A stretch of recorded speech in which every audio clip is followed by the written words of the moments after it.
Senadores da oposição brecaram ontem a votação do projeto de lei de inteligência artificial por não concordarem com a cobrança de direitos autorais do conteúdo usado no treinamento da tecnologia.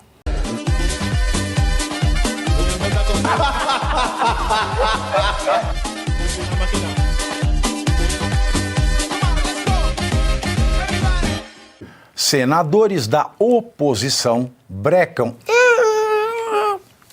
brecaram ontem a votação do projeto de lei de inteligência artificial por não concordarem com a cobrança de direitos autorais do conteúdo usado no treinamento da tecnologia. E também por serem contra o conceito de integridade da informação, incluído no texto.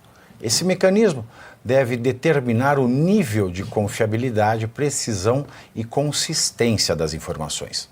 Segundo o senador Marcos Rogério, do PL, a proposta cria um instrumento de censura, uma espécie de Ministério da Verdade, que não é compatível com a liberdade de expressão. Paralelo a isso, eu quero falar uma coisa para o Marcos Rogério aqui. Ô Marcos Rogério, o Ministério da Verdade já foi criado, se chama PNDD, Procuradoria Nacional da União de Defesa da Democracia. Isso não falou nada até agora. Por que você não faz alguma coisa? Porque cobrar direitos autorais de inteligência artificial, por exemplo, a Revista Oeste produz conteúdo, os seus assinantes têm acesso a conteúdo exclusivo, eles pagam para ter acesso a conteúdo exclusivo. A inteligência artificial não paga, chupa a informação do conteúdo exclusivo e dá uma resposta a um que não é assinante. Ou seja, isso não é Ministério da Verdade. Isso é pagamento de quem produz a matéria jornalística e vende para sobreviver e sustenta famílias com isso. Agora, o Ministério da Verdade verdadeiro desse país é o PNDD, está na AGU do Jorge Messias. Então não confunda Nabucodonosor com nabo na rabeta do senhor. Tá? Paralelo a isso, deputados de oposição a quê? Me pergunto, deputado de oposição, o que quer dizer essa palavra? Para mim é igual à imunidade do Lewandowski.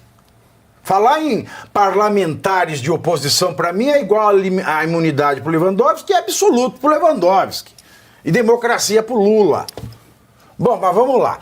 Paralelamente a isso, deputados de oposição devem lançar a frente parlamentar em defesa da liberdade de expressão. Nossa Senhora!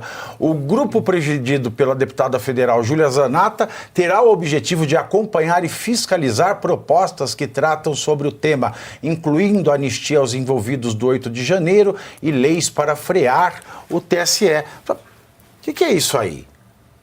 Para mim, sabe o que é isso, professor Suano? É você correr e não sair do mesmo lugar. Fazer uma correria para dar a impressão de que você está fazendo alguma coisa, mas voltar sempre para o mesmo lugar. Porque quanto tempo nós estamos ouvindo isso aí? Fala para mim, quanto tempo nós estamos ouvindo esta balela? Hein? Pelo menos, acho que desde que não que o PT voltou para o poder, mas eu acho desde o momento que ele assumiu o poder que a gente está preocupado. Mas veja, Pavinato, primeiro, eu concordo contigo, criar uma frente parlamentar nesse momento é interessante, só tende a estar ineficaz. Por uma razão simples. Porque o caminho é muito mais fácil do que esse. Sabe qual é o caminho? Ótimo. Bloqueia-se tudo aquilo que pode ser de pauta na Câmara dos Deputados até ser aprovado. Certas legislações. Exatamente. Prometeu. É obstrução, é isso. Pessoal, outubro, novembro, 3 meses já que mas aí coloca-se, fecha-se qual é a pauta que deve ter antecedência ou prioridade. São 3. A primeira delas, acabar com toda forma de repressão à liberdade de expressão, o encerramento da liberdade de expressão. Segundo, ter o impeachment dos ministros do Supremo Tribunal Federal. Porque é isso que está desregulando e desequilibrando a relação entre os poderes do Estado. Se 2 ou 3 ali forem substituídos, o Lula vai rir de orelha a orelha, porque ele vai colocar outro ministro dele.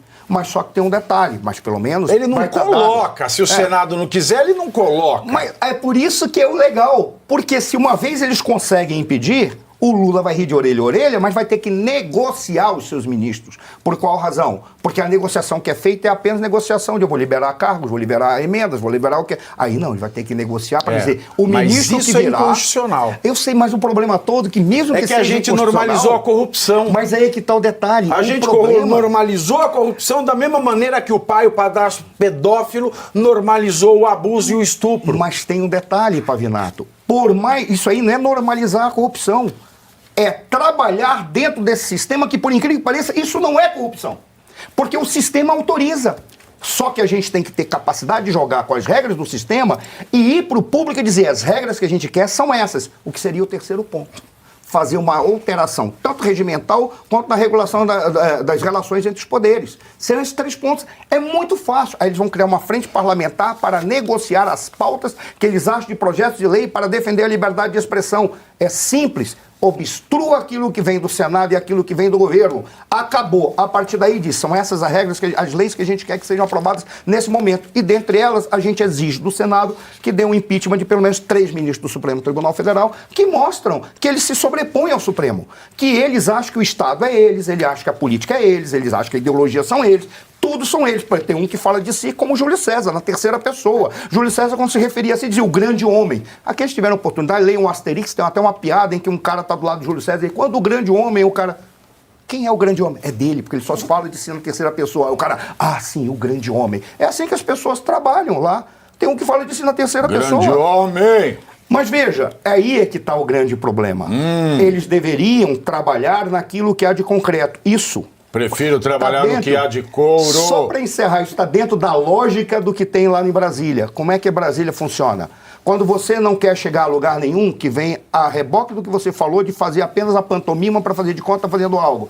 Quando você não quer chegar a lugar nenhum, você marca 2 reuniões. Pantomima é shampoo de cabelo? Não, pô, deixa eu terminar isso aí. Tem que explicar, as pessoas precisam entender. Pantomima é um conjunto de gestos teatrais que você faz para iludir de que você está fazendo alguma coisa. Mas deixa eu só terminar isso daqui. São 2 coisas que se faz em Brasília. Marca-se 2 reuniões. A primeira para marcar a segunda. E a segunda para criar um grupo de trabalho. Eles já estão criando um grupo de trabalho. E esse grupo de trabalho vai dar em quê? Em nada. É a forma mais brasileira de resolver política. Agora, você depois fica falando, né, que é imunidade, porque o parlamentar também me prometeu obstrução, mas está me entregando obstrução relativa. Deve ser habituração do dedo. Obstrução relativa. Acho que acham que obstrução é abstração, Geisiane. Olha, o ponto do texto que eles encrencaram é com a integridade de informação. Eles acharam que esse é um conceito aberto e relativo. E tá, tudo bem. De fato, como é que a gente vai medir quem vai ser a figura messiânica que vai medir a integridade ou não da informação? A informação, ela tá ali. Ela acontece. É um fato. Integridade da informação, eu vou dizer uma coisa. Tem que ser descrito. Como eles... Ninguém ali... É gente... Como dizia Chico Buarque... E você vê como eles... Não, eu só vou citar, não vou cantar nem nada. Quando ele olha para esses pobres diabos, é gente humilde, que vontade de chorar. Porque como é que você mede a integridade da informação? Fonte. Link das fontes. Nota de rodapé. É igual tese. Pode continuar, por favor. Que é você assume que a partir dali o conceito é aquele. E toda a tese de doutorado, o conceito é isso que eu estou me referindo. Exatamente. É isso. E aí eles falam em relação a isso. Olha, eu tô falando já há um tempo e geralmente tomo ali umas pauladas porque eu sei que as pessoas ficam um pouco tristes, magoadas, mas é a verdade. O nosso Congresso, ele sinaliza que está trabalhando. Então, eles fazem tour nos Estados Unidos, inclusive fizeram um tour ali bem em novembro, no período da Black Friday, uma coisa bastante interessante. Fazem tour nos Estados Unidos o tempo inteiro, eles estão lá e falaram com não sei quem, falaram com sei lá mais quem, com Zequinha, com Juquinha. tem que acontecer. Eu não estou dizendo que não tem que acontecer, não estou falando que isso não tem o mérito. Tem que acontecer, tem que sinalizar.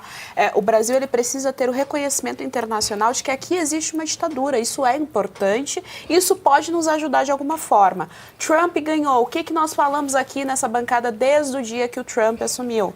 Aliás, que o Trump ganhou a eleição, só assumiu ano que vem. De que tá tudo bem, ele assumiu a liberdade, mas ele vai administrar o país dele, ele tem os compromissos dele. O Elon Musk tem os compromissos dele lá, e ele tá lá para isso. A mesma coisa Javier Milei. Porque o Javier Milei tá na Argentina. Ele tá na Argentina, ele não tá no Brasil. Então, assim, é importante que se tenham esses apoios de líderes que defendem a liberdade. A gente fala muito de liberdade de expressão, mas o que a gente está falando é a liberdade. O brasileiro não tem liberdade. Então, é importante que se tenha esses líderes, é importante que se faça alianças, mas é importante que se faça alguma coisa de concreto aqui dentro. Sabe, é responsabilidade do nosso parlamentar. Porque eu estava falando com o Ricardo Ventura hoje, aí ele pergunta, por que será que o Glenn parou de publicar as coisas? Sozinho. Eu falei o seguinte, o Glenn falou, porque o que o Glenn publicou, só na primeira daquela série de matérias, só a primeira bastava para um país com uma democracia má vagabunda. Isso mesmo. Bastava aquilo para uma democracia da má vagabunda, bastava aquilo para a pessoa perder o cargo, ser presa.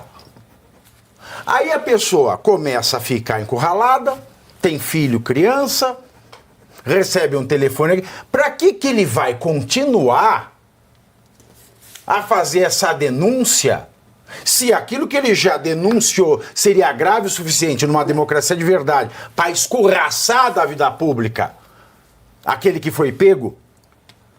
Para que ele vai fazer isso? E é a mesma coisa que você falou. Para que o Trump, para que o Milei vão parar de se preocupar com os problemas dele, vendo um país que nem o nosso, que o Congresso não está nem aí. Ele vai invadir, vai declarar guerra? Não, não vai, porque guerra custa. E vai declarar guerra em razão de quê? Exato. E ele não é entusiasta disso. O próprio caso, muito rapidamente, Bianca, o próprio caso do BRICS, eu ia falar BRICS. O próprio caso do BRICS é um exemplo another disso. brick in the wall. O Trump só falou porque ameaçou a moeda americana. Quando ameaçou o dólar, ele falou, pera lá, se vocês inventarem moda, vocês vão receber. Eles têm que tratar dos problemas deles. O nosso planejamento estratégico é como direcionar os problemas dele, mostrando que aqui nós estamos afetando os problemas dele. É só casar. E a gente tem que tratar dos nossos problemas também. Nós não somos americanos, nós somos brasileiros. Nós temos um patrimônio nosso, que vale a terceira potência em termos de capacidade do mundo, é o Brasil, por tudo que tem. E a gente não sabe o que fazer com isso. Então, os nossos problemas não são deles. Desculpa eu ter interrompido, mas é um fato. Inteligência artificial. Então, primeiro C, você curte, que é o preço deste programa. Quanto vale o ingresso para ver este palhaço neste picadeiro bonito? Vale uma curtida. Vale o seu like, o seu joinha, o seu gostei. Então, a sua obrigação é curtir. Se puder, comente. Porque quem comenta ajuda no engajamento. Então, primeiro C é curtir, segundo C é comentar, o terceiro C, o que seria muito louvável, seria você compartilhar. Tem um link que é a setinha, uma setinha assim, meia bomba. Sabe aquela, a setinha da pipa do vovô que se esforça?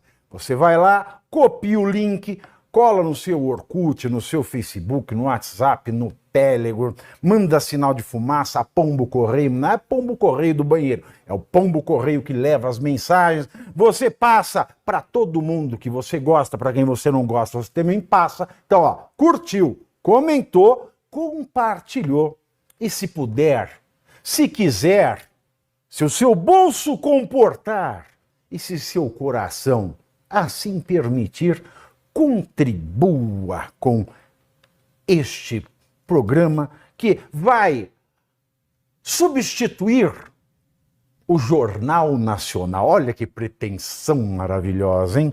Se liga, ô Bonner, nós vamos derrubar o Jornal Nacional. Esta é a meta. Então, primeiro C, você curte. que é o preço deste programa. Quanto vale o ingresso para ver este palhaço neste picadeiro bonito? Vale uma curtida. Vale o seu like, o seu joinha, o seu gostei. Então, a sua obrigação é curtir. Se puder, comente, porque quem comenta ajuda no engajamento. Então, primeiro C é curtir, segundo C é comentar, o terceiro C, o que seria muito louvável, seria você compartilhar. Tem um link que é a setinha, uma setinha assim, meia bomba. Sabe aquela, a setinha da pipa do vovô que se esforça? Você vai lá, copia o link, cola no seu Orkut, no seu Facebook, no WhatsApp, no Telegram, manda sinal de fumaça, pombo correio, não é pombo correio do banheiro, é o pombo correio que leva as mensagens, você passa para todo mundo que você gosta, para quem você não gosta, você também passa. Então, ó, curtiu, comentou, compartilhou, e se puder, se quiser, se o seu bolso comportar, e se seu coração assim permitir, contribua com este programa que vai substituir o Jornal Nacional. Olha que pretensão maravilhosa, hein? Se liga, ô Bonner, nós vamos derrubar o Jornal Nacional. Esta é a meta.